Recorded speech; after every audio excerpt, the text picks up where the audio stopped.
안녕하세요. 닥터 CY입니다. 바로 지금 이 순간 우리는 인터넷을 가장 활발히 사용하는 사람 중에 하나입니다. 어쩌면 세계 인구를 따져본다면 우리 한국 사람은 상당히 고도로 숙련된 인터넷 엔드 유저일지도 모르겠습니다. 현재 코로나19 사태를 겪으면서 새롭게 알게 된 것이 있습니다. 한국의 IT 기술은 산업체뿐만이 아니라 일반 유저의 수준으로서도 세계의 탑이라는 것이죠. 또 일본은 한때 NET, 즉 네트 IT 산업으로 세계를 석권했지만 지금은 정말 속없는 강정이라는 사실이 들통나고 만 것인데요. 일본이 어쩌다가 지금의 상황에 이르렀는지 일본 깊이 들여다보기 시리즈의 일환으로 일본의 네트 산업의 흥망성쇠 이야기를 엮어보겠습니다. 이번 영상은 시리즈의 첫 시간이기도 하며 일본의 인터넷 도입 배경을 알기 위해서도 필요하니 인터넷 발달의 간단한 배경부터 살펴보죠. 인터넷은 1969년 미국의 국방성의 지원으로 미국의 4개 대학을 연결하기 위해 구축한 알파넷이 그 기원인데요. 한 대학의 연구 프로젝트로 시작되어 미국의 국방연구단체인 ARPA가 자금을 지원하면서 군사적 목적으로 개발이 이루어졌습니다. 군사적인 이용이었기에 거의 20여 년 동안 인터넷과 그 전신인 알파넷은 일반인들에게는 거의 알려지지 않고 있었는데요. 1989년 월드 와이드 웹, 즉 우리가 잘 아는 WWW가 등장하면서 비로소 대중들에게 알려지게 됩니다. 월드 와이드 웹은 영국의 컴퓨터 과학자인 팀 버너스 리 경에 의해 세상에 선을 보였는데요. 옥스퍼드 대학을 졸업한 팀은 스위스 제네바 근처의 큰 입자 물리 실험실인 CERN의 소프트웨어 엔지니어가 되었습니다. 이 가속기를 사용하기 위해서 전 세계로부터 과학자들이 모였는데 팀은 그들이 정보 공유에 어려움을 겪고 있음을 알게 되었고 1989년 3월 정보관리 제안 Information Management a Proposal 이라는 문서에서 웹에 의한 비전을 제시했습니다. 팀의 초기 제안은 즉시 받아들여지지는 않았으나 그의 상사 마이크는 1990년 9월 팀에게 웹 작업을 할 시간을 주었습니다. 팀은 스티브 잡스의 초기 제품 중 하나인 넥스트 컴퓨터를 사용하여 작업을 시작했습니다. 그리하여 1990년 10월까지 팀은 오늘날 웹의 기초로 남아있고 웹 브라우저 일부에 나타날 수 있는 세 가지 기본 기술을 작성하게 되는데요. 바로 HTML, URI, 그리고 HTTP죠. 팀은 또한 웹페이지의 편집기 브라우저인 worldwideweb.app과 첫 번째 웹서버인 HTTPD를 작성했는데요. 1990년 말에 첫 웹페이지가 오픈하여 인터넷을 통해 세상에 선보였습니다. 팀은 이 기술이 누구나 자유롭게 사용할 수 있어야만 무한한 잠재력이 발휘될 것이라고 믿었으며 이에 1993년 4월에 로열티 지불 없이 영원히 기본 코드를 사용할 수 있어야 한다고 주장하며 세계적으로 창의성, 협업, 그리고 혁신으로의 길을 열어주게 됩니다. 1993년에 웹브라우저 모자이크와 1994년에 넷스케이프의 출현을 통해서 수백만의 PC들이 빠르면서도 비싸지 않게 인터넷에 접속할 수 있는 여건이 마련되고 1990년대에는 해마다 연간 성장률이 74%를 넘어서면서 전 세계 인터넷 사용자의 수가 1989년에 비해 250배 성장한 2억 8천만 명을 넘어서게 됩니다. 넷 산업의 전성기, 닷컴 시대가 열렸죠. 우리나라는 1982년 7월에 서울대학교와 전자통신연구소 간의 전산망의 한 종류인 SDN, System Development Network를 연결하면서 시작되었는데요. 이후 1986년 8월 국가 도메인인 .kr을 root.dns에 등록하게 되며 카이스트가 국내 최초로 kaist.ac.kr 도메인을 등록합니다. .ac는 대학과 같은 교육기관에, .gc는 정부기관의 인터넷 주소에서 볼 수 있습니다. 또 같은 해 KETL, 천리안 등의 PC 통신 서비스도 최초로 실시합니다. 1990년 3월 카이스트와 하와이 대학이 하나망으로 연결되면서 한국에도 제대로 된 인터넷 세상이 열리기 시작하는데요. 1991년에는 시스템공학연구소가 미국 샌디에고 슈퍼컴 컴퓨터와 연결되었고 1994년 5월에는 유럽의 유로파네트와 전용선이 연결되고 1994년 6월 20일 KT에 이어 카트넷 10월 데이콤이 11월에는 아이네트와 나우콤이 가세하면서 본격적으로 상용 ISP 서비스가 제공됩니다. IIJ는 일본 최초 인터넷 접속 사업자로 1992년 허가를 받아서 일본 네트 산업을 이끌기 시작합니다. 제가 처음으로 일본에 발을 디딘 것이 1991년 여름이므로 제가 일본에 간 1년 후의 일이로군요. 이후 저는 일본의 인터넷 발달 과정을 함께 겪어가게 됩니다. 마이크로소프트의 오피스가 나오기 전 일본의 워드 프로세서 소프트웨어인 이치타로를 사용하여 논문을 썼던 기억이 납니다. 이 시절에는 논문을 손으로 직접 쓰는 학생이 없는 것도 아니었습니다. 타이프라이터도 아니고 말이죠. 제가 IIJ를 알게 된 것은 2001년 일본을 떠나고 10여 년이 흐른 뒤에 다시 일본을 갔을 때의 일로 그때 저는 일본의 어느 국립대학에서 박사과정을 밟고 있었는데요. 어쩌다가 제가 잠시 머물게 된 랩이 컴퓨터 세큐리티 암호화 알고리즘을 연구하는 랩이었습니다. GIS 분야에 있던 저로서는 새로운 세상을 경험한 때였는데요. 그때 자주 등장한 단어가 앨리스와 바비였던 것 같습니다. 이 랩에서 공부하던 학생들이 가장 가고 싶어하는 회사가 IIJ였고 실제로 IIJ 출신의 강사와 직원이 많이 방문하던 곳이었습니다.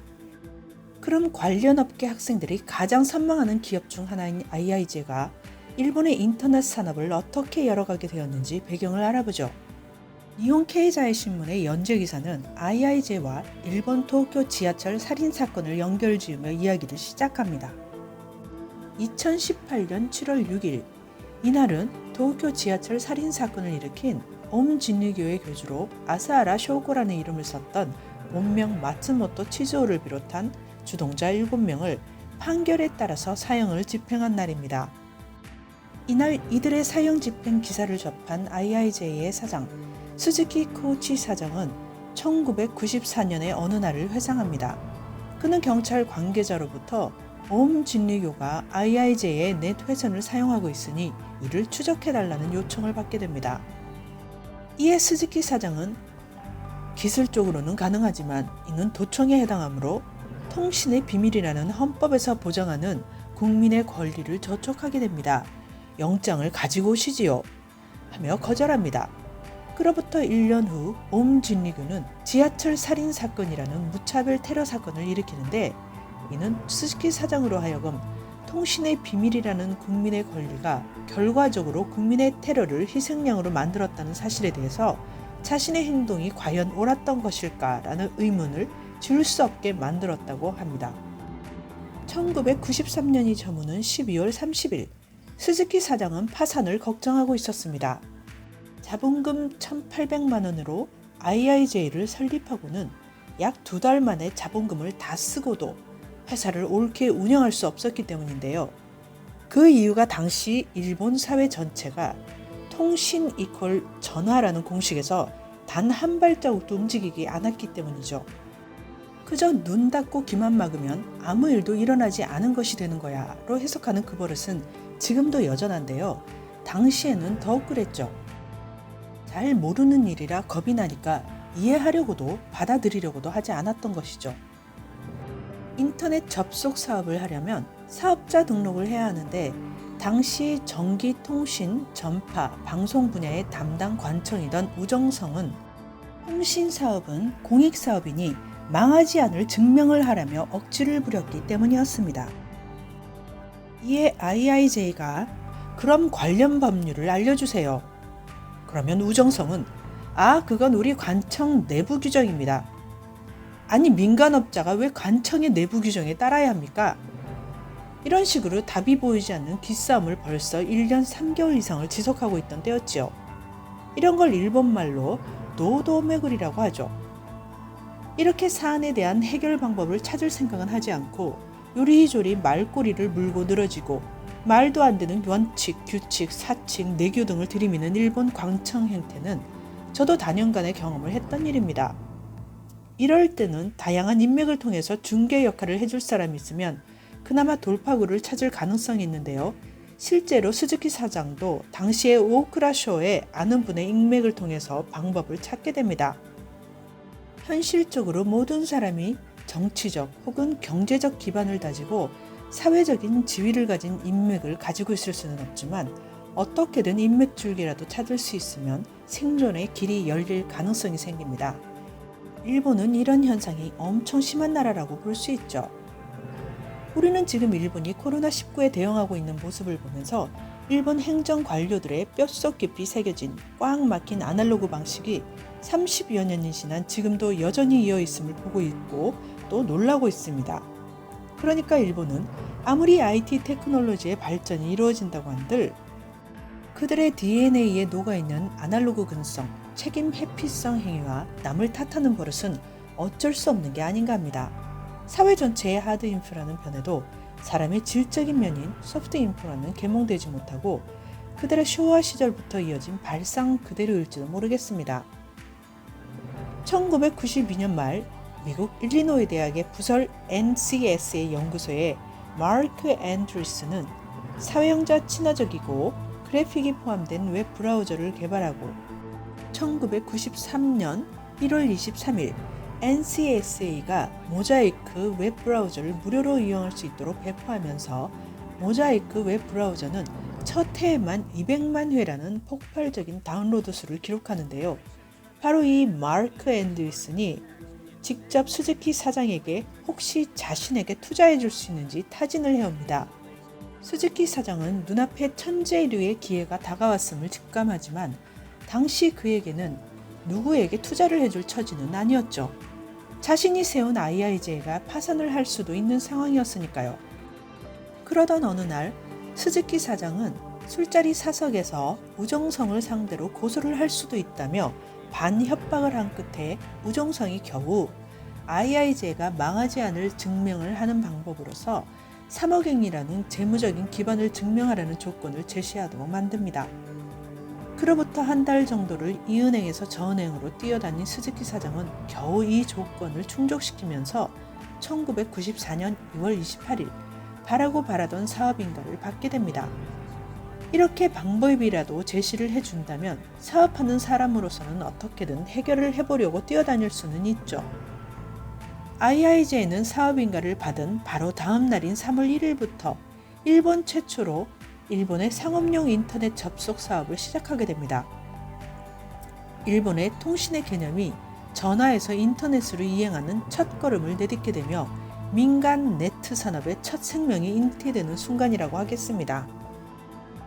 이후 성장을 거듭한 IIJ는 2020년 5월 현재 공개된 자료에 의하면 자본금 229억 9,100만 엔, 8,500 이상의 블루칩 고객을 가지고 있으며 전 세계에 3,583명의 직원, 단사 2,068명이 근무하는 기업으로 이 중 70%가 엔지니어라고 합니다. IIJ가 상업 인터넷 시대를 열기 시작하면서 일본에는 많은 네트 산업의 시대를 열어갈 인재들이 탄생하기 시작합니다. 우리가 잘 아는 손정희, 손 마사요시는 1981년 9월 종합 소프트웨어 유통업체인 소프트뱅크를 설립했습니다. 1994년 소프트뱅크의 상장을 통해 거액을 손에 쥔 손 마사요시는 1995년 미국의 잡지 출판과 인터넷 콘텐츠를 공급하는 지프 데이비스나 세계 최대 컴퓨터 전시회 운영회사인 콘덱스와 같이 직접적인 관계가 없을 듯한 회사를 인수하는데 손 마사요시는 정보사회에서 진짜를 찾아내기 위한 나침반이 될 회사가 필요했다고 말합니다. 특히 컴덱스의 오너가 빌 게이츠와 하루 종일 골프를 치는 사이라는 것을 알고는 컴퓨터 테크놀로지의 미래 방향을 열어가는 빌 게이츠가 하루 종일 그와 같이 시간을 나눌 정도라면 그것만으로도 컴덱스를 인수할 가치가 충분히 있다고 판단했다고 하죠. 손 마사요시의 소프트뱅크는 또 1995년 11월 실리콘밸리에서 야후를 창업한 제리 양과 데이비드 파일로를 만난 이후 일본 야후를 설립하게 됩니다. 한편 1993년 케이오 대학생이던 치바 코타로는 일본의 인터넷의 아버지라고 불리던 무라이 준의 머지않아 인터넷을 전제로 한 사회가 닥칠 것이다 라는 말에 감명을 받던 차 미국에서 세계 최초로 상업용 브라우저 모자이크가 공개되고 미국 화이트하우스의 홈페이지를 본 집안은 엄청난 시대가 도래하겠구나 하며 몸을 떨었다고 합니다. 일본 흥업은행의 행원이던 미키타니 히로시는 손 마사요시의 미국 지프 데이비스 인수의 담당자였는데요. 1995년 1월 7일 이날 고향 고베에서 지진이 발생하면서 자신의 운명을 바꾸게 됩니다. 그는 손 마사요시와 미국으로 출장으로 가기로 했던 일정을 취소하고 고향 코베로 급히 내려가게 되는데요. 이때 생사를 넘나드는 피해자의 모습을 보고 한 번뿐인 인생, 지금 당장 하고 싶은 일을 해야 한다는 생각이 들어 일본 최대 인터넷 유통업체 라쿠텐의 창업을 결심했다고 하죠. 이렇게 인터넷을 키워드로 하는 새 시대를 열어갈 인재들은 시작한 곳과 시작 동기는 달랐어도 이후 일본의 인터넷 산업이 붐을 일으키며 어느 시점, 어느 장소에서 접점을 가지면서 주거니 받거니 서로의 성장을 자극하기도 하고 끌어주기도 하며 때로는 약육강식의 법칙에 순응하기도 하며 새로운 시대를 열어가기 시작합니다. 일본의 네트 산업의 흥망성쇠 이야기는 다음 편에도 계속됩니다. 이번 영상은 여기까지 하겠습니다. 감사합니다.